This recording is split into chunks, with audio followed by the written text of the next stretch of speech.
We live our days like small boats on a wide sea, rocked first one way, then another. Storms rise, skies clear, waves slap, and still the boat keeps moving. Nichiren Daishonin wrote, "Suffer what there is to suffer, enjoy what there is to enjoy. Continue chanting Nam Myoho Renge Kyo, no matter what happens." These simple words feel like a hand on the tiller. They remind us that the sea will change, but the direction of our hearts does not have to. At first, the idea of welcoming both sorrow and delight sounds strange. We would rather cling to joy and push pain away. Yet every life, even the happiest, holds both light and shadow. A child rides a bicycle for the first time and laughs at the wind. The next day, the same child scrapes a knee and cries. The two moments sit side by side in one short week, teaching a truth we often ignore. Ups and downs arrive together, as certain as day and night. The Lotus Sutra calls human life an illusion like a dream, a mirage, a bubble. Dreams shift, bubbles burst. Knowing this, Shakyamuni urged people not to waste time hunting for a world that never shifts, but to find an inner state that never breaks. Nichiren named that inner state Buddhahood, and said its key lies in the title, or Daimoku, of the Lotus Sutra, Nam Myoho Renge Kyo. When we chant these syllables, we are, as he put it, calling forth the Buddha nature within. Notice he did not say, we are borrowing something from outside. The treasure already lives in us, like clear water hidden under soil. Daimoku works like a well. It draws what is deep to the surface, where we can drink. Relative happiness depends on conditions. A job promotion, a warm slice of bread, a kind note from a friend all feel good, but only while they last. Absolute happiness stands free. Like the lotus that blooms unsmirched in muddy water, the flower needs the mud, yet remains pure. In the same way, absolute happiness uses daily events as nutrients, but its petals stay bright whether the mud is deep or thin. Nichiren promised, when we chant Nama Renge Kyo, we can change poison into medicine. Poison here means anger, loss, illness, fear. Medicine means wisdom, growth, strength, peace. The chant does not erase the event. It changes the taste of the event inside our hearts. Think of a farmer who faces a long drought. The fields crack and hunger looms. Each morning the farmer still walks the rows and sprinkles what little water remains. While working, he chants, soft at first, then bold, Nam Myoho Renge Kyo, Nam Myoho Renge Kyo. Clouds may not appear that day, or the next, yet the farmer's spirit does not dry up. The chant pumps fresh resolve into tired muscles. At last rain comes, and grain springs up. The harvest now carries two kinds of food. One fills the stomach. The other, born from the months of chanting, fills the heart with unshakable confidence, the taste of absolute joy. Some may ask, isn't this just positive thinking? Positive thinking tries to paint a smile on outer facts. Chanting turns the light inward, where causes and effects mix far beneath words. Tentai, whom Nichiren admired, compared the mind to a great ocean stirred by tides. Daimoku, he said, is the moon whose pull forms the tides. When we chant, the moon rises in our own sky, and hidden currents begin to move. Sometimes the surface looks the same, yet deep inside, seeds start to sprout. Pain can serve as prime soil for those seeds. Nichiren, exiled and almost killed, wrote from Sado Island, "Even though I am in misery, my heart shines like the full moon." He had snow blowing into his hut, but inside he tasted the boundless joy from the law. Such joy does not deny discomfort. It coexists with it, like a candle that burns in a cold cave, lighting every wall without melting the stone. In daily life, this means we can sit with grief, chant, and still sense a gentle warmth that grief cannot freeze. Over time, the warmth spreads, and grief changes shape, teaching tenderness, opening fresh doors of courage. Joy also tests us. A sudden success can tempt us to drift into pride or laziness. The Lotus Sutra warns of arrogance after tasting the sweet dew of the Dharma. To avoid that trap, Nichiren advised, "When fortune comes, do not be overjoyed. When misfortune comes, do not be dismayed." Chanting in good times is like sharpening a blade during peace. The edge stays ready for any battle that may appear. Imagine a student who wins a prize at school. She runs home, tells her family, and before sleep offers daimoku of gratitude. The chant lets her prize become not just a ribbon, but proof of her own effort. It reminds her that the cause of victory lies inside, so she feels eager to try hard again, even if the next test is harder. Both stories, the farmer in drought, the student with a ribbon, show one pattern. Life throws a pitch. We swing the bat of daimoku. Sometimes we hit the ball far, sometimes we miss. Either way, the act of swinging strengthens the arm. One day we look back and see strength we never planned for, muscles built by steady chanting in every inning. But how does one chant when the heart seems too heavy even to whisper? Nichiren understood this and offered simple guidance. Just chant Nam-myoho Renge Kyo and strive to the best of your ability. Some days the best may be a single horse repetition. Even a faint echo sets a cause. The Lotus Sutra says that a person who chants the title even once while distracted plants a seed that will one day bloom. No effort is lost. Each repetition is like a tap of a hammer on a rock. 99 taps show no crack, yet the 100th splits the stone. Was it only the last tap that did the job? No. Every tap mattered. So with daimoku, each sound joins the next until the wall of suffering breaks. Time moves, seasons turn, and what we called suffering yesterday may reveal a hidden blessing today. Nichiren often cited the phrase, "Winter always turns to spring." The certainty of that turn makes winter bearable. When we chant, we are already calling forth spring, even while frost still bites. Sometimes change arrives in outer form. A new job, healed illness. Other times the outer scene stays alike, yet our heart blooms, and that alone alters the picture. A patient in a hospital bed may start chanting and still need medicine, but gloom lifts. Nurses notice a fresh smile. Even before the body heals, life feels lighter. This lightness produces better rest, clearer choices, and often faster recovery. But even if recovery is slow, the heart beats with the boundless joy Nichiren promised. Because Nam-myoho Renge Kyo links cause and effect, it does more than soothe the present moment. It plants good causes deep in the soil of the future. A gardener drops seeds today, expecting flowers months later. In the same way, each chant today shapes tomorrow. That tomorrow may arrive in a week, a year, or even a next lifetime, yet no cause disappears. Shakyamuni taught, all phenomena arise from causes. All causes create results. Daimoku is the finest cause, so its results shine brightest, though the calendar of those results follows its own rhythm. Some people wonder if chanting is selfish, a way to seek personal gain. Nichiren answered that the highest gain is the wish for all beings to be happy. When our life taps the deep well of Buddhahood, compassion rushes up like fresh water. We find ourselves smiling at strangers, listening more, judging less.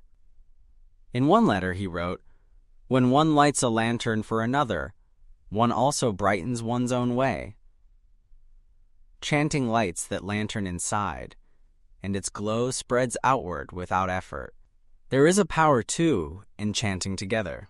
Picture a room where many voices rise and fall on the same rhythm. Each voice is small, but together they create a tide that washes heavy hearts clean. The Lotus Sutra describes bodhisattvas who emerge from beneath the earth to uphold the law in later ages. When friends gather to chant, they act like those bodhisattvas, lifting one another, weaving a net of care across the earth. Even if they live far apart, the shared chant binds their hopes like strong rope. A mother in India, a teacher in Brazil, a driver in Kenya, all chant the same words. The sound circles the globe, carrying prayers for peace. Still, a question may linger. What if I doubt? Nichiren was frank. Faith is the basis of practice. Yet he also knew faith grows through action, not the other way around. He said, if you want to know the causes you made in the past, look at the results you are living now. If you want to know the results you will have in the future, look at the causes you are making now. Doubt is not a sin. It is a starting line. Take one step chant for 5 minutes. The action becomes a new cause. As small results appear, calm breathing, a solved problem faith expands, and doubt shrinks. Gautama Buddha once pointed to the ground and said, "The earth is my witness." He meant that the truth he found was not hidden in clouds but rooted where we stand. Chanting invites us to plant our own flag of truth in ordinary soil. A kitchen, a bus stop, a dorm room. No place is too humble. Nichiren chanted in a thatched hut, in exile, under guard. Yet his voice reached across centuries to us. When we chant, our voice may reach someone we have never met. The echo may cross time in ways we will never know. Children understand this more easily than adults. Give a child a drum, and the child beats it with pure joy, not worrying about technique. Teach a child daimoku, and the child may sing it while tying shoes or kicking a ball. The rhythm settles into daily play. Adults carry heavier minds. They ask, am I doing it right? How many minutes? What speed? Nichiren's answer stays gentle. Chant and believe. Let the rhythm find you. Some days it will be slow and deep. Some days quick and bright. Trust the law of life to polish itself through your voice. We may also face anger while chanting. Anger at injustice, at illness, at ourselves. Nichiren never told people to suppress anger. He urged them to redirect it into courage. He cited a tale from the Never Disparaging chapter of the Lotus Sutra. Bodhisattva Never Disparaging greeted everyone with the words, "I respect you, for you will all become Buddhas." People threw sticks and stones at him, yet he kept bowing. His steady faith turned attackers into allies. When anger rises, we can chant until respect fills the space where fury burned, turning hot coals into warm embers that light action without burning the holder. Illness gives another field for practice. A body in pain can make the mind spin, fearing the worst.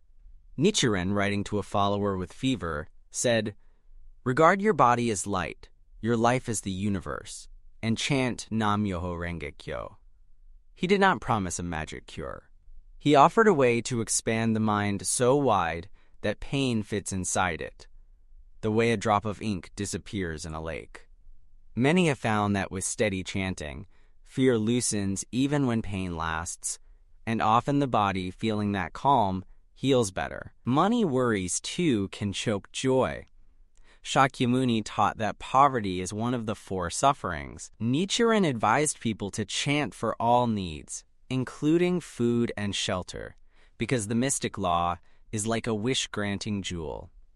Yet he warned never to seek wealth alone. Seek the wish-granting jewel itself. Then all rightful desires will follow, as shadows follow form.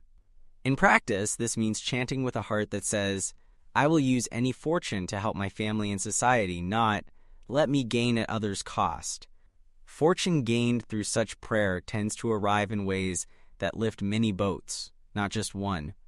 Over long years of chanting, a person may notice subtle shifts. Problems still come, but panic visits less often. Joy arrives quietly, stays longer, and needs less reason. Gratitude sprouts like wildflowers on any patch of ground. One begins to sense, as Nichiren wrote, "From the very beginning, all beings are Buddhas." This statement sounds grand, but daily proof feels simple. A kind word slips out without effort. Patience appears where anger used to reign. Hope wakes up early and stretches across the day. Some have asked, what is the secret inside the words Nam Myoho Renge Kyo? Myoho means mystic law, cause and effect in life. Renge means lotus flower, blooming and seeding at once, showing simultaneous cause and effect. Kyo means sutra, or voice. Nam comes from Sanskrit namas, meaning devotion. So the phrase can read, I devote my life to the mystic law of cause and effect that lets the lotus bloom. Chanting is therefore both a vow and a celebration, like saying, I am life, I trust life, I praise life. Knowing this, each recital becomes fresh, not rote. Even after years, you can feel surprise, the way one still marvels at a sunset, though the sun has risen and set 1,000,000 times. When storms rage in society wars, disasters, injustice chanting may seem small. Yet Nichiren declared that one person chanting, quote, can defeat countless foes. He meant the deepest foe, the ignorance that fuels hate. Every chant chips at that rock, in one's own mind first, then echoing outward. A single candle can light many others without losing its flame.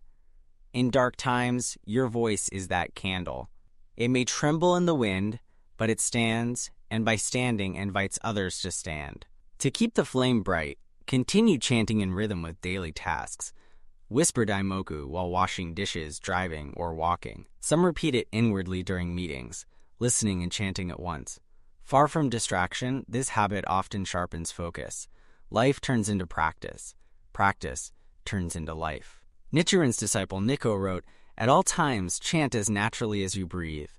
Breath does not ask permission. It just flows. So let Nam Myoho Renge Kyo flow. In quiet moments after chanting, listen to the heart. Ideas may surface, call an old friend, study a new skill, volunteer. These ideas are answers from the deep well. Act on them. Action turns inner wisdom into visible change, proving to yourself again that daimoku works. Each proof fuels more faith, like a circle that climbs upward. Before sleep, chant to wrap the day in gratitude.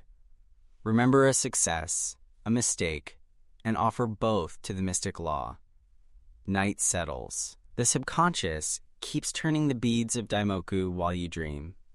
Morning comes. Chant again, setting clear hopes for the day. Small rituals like these frame life in a golden thread of purpose, and when the last day of life nears, the chant will still serve. Nichiren promised, those who embrace the daimoku will at the moment of death see Buddhas come to guide them. Whether one views this as literal vision or symbol, the meaning is comfort. The melody you have sung all your life will carry you across the unknown sea. Like a lullaby that calms a child, daimoku soothes the departing mind, whispering, you are life itself. There is nothing to fear. Thus the teaching returns to its first line. Suffer, enjoy, chant. Not two paths, but one. Suffering and joy are waves. Chanting is the boat. Buddhahood is the shore already beneath the keel. Each moment we choose to chant, we choose to remember. Each moment we remember, we taste the boundless joy from the law. And with that taste on the tongue, we can greet whatever comes. Knowing the ocean is wide, the boat is strong, and the song of Nam Myoho Renge Kyo will never end.